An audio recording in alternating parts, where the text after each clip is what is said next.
paano ba mag-wiring ng single switch, kinokontrol ang sa bulb.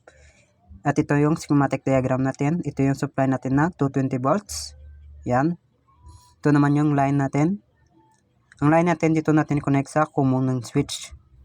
So itong dalawang wire, ito yung splice natin.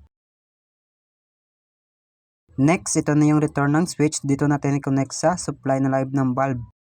Yan. So itong dalawang wire, ito yung splice natin. Next, sa supply neutral, dito natin connect sa supply neutral ng bulb.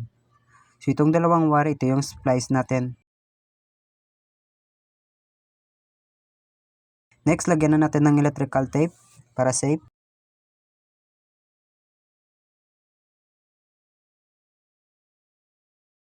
Next, lagyan na natin ng bulb. Next, i-on na natin ang circuit breaker. Pag switch on na natin ng switch, dapat itong isang bulb ay iilaw. So, off natin. On. Off. Thanks for watching, guys.